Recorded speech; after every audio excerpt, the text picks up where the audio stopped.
આજે હું બનાવીશ મા દીકરાની રસોઈ ચેનલમાં સુરતી વાલ પાપડીનું શાક। તમે આ રીતે સાફ કરીને જે સાડમાં નચ આવે ને એ મેં અલગ કરીને કાઢી નાખી છે। અને હવે હું આ પાપડીને ધોઈ લઉં। તો મેં અહીંયા પાપડીને ધોઈ નાખીશ। મેં આ વાલ પાપડી 500 ગ્રામ લીધી છે મેં અહીંયા।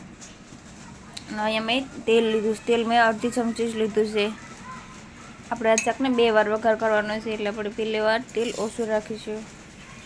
અહીંયા મેં નાખીશું જીરું અડધી ચમચી। હવે આપણે નાખી દઈશું વાલ પાપડી।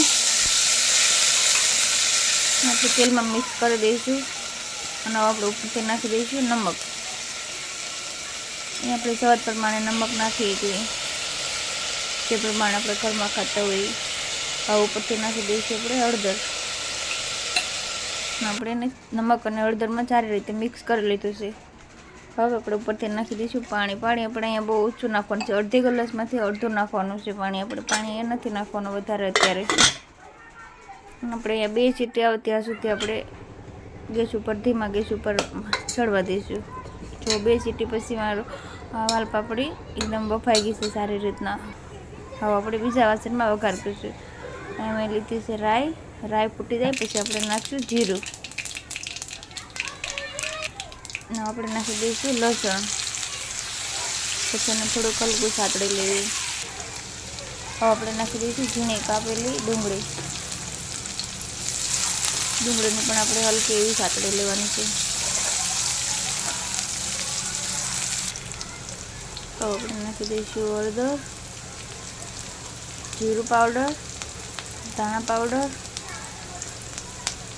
હવે આપણે નાખીશું તીખું લાલ મરચું અને આપણે મિક્સ કરી દઈશું મસાલાને હલકા હાથે। અને ગેસ આપણે અહીંયા ધીમો જ રાખવાનો છે। હવે આપણે નાખી દઈશું એક મોટું ટામેટર ઝીણું કાપેલું અને ટામેટાને પણ મિક્સ કરી લઈશું સારી રીતના બધા મસાલામાં। ટામેટા એ પાણી છોડ્યું છે એટલે આપણે અહીંયા તળીએ મસાલો નહીં છૂટે। અને આ શાકમાં આપણે એવું પાણી નથી રેડવાનું। પહેલાં જે વાલ પાપડી બાફતી વખતે થોડુંક પાણી રેડ્યું ને તે આપણે 2 થી 3 મિનિટ જેટલું ઢાંકીને રાખી દીધું હતું અહીંયા।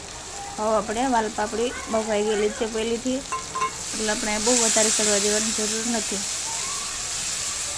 વાલ પાપડીને પણ આપણે સારી રીતે મિક્સ કરી દઈશું મસાલામાં।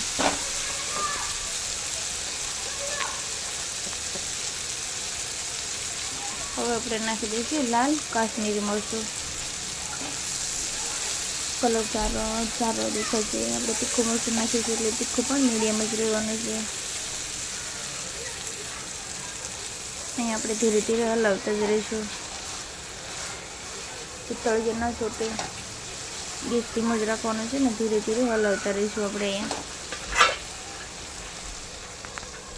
હવે ફરીથી હું 4 મિનિટ જેટલું એકદમ ધીમા ગેસ ઉપર રાખીને મૂકી દઈશ। જો આપણે 4-5 મિનિટ પછી ખોલીને જોઈએ તો અહીંયા આપણું વાલ પાપડીનું શાક બનીને તૈયાર છે। ઉપરથી નાખી દઈશું લીલા ધાણા।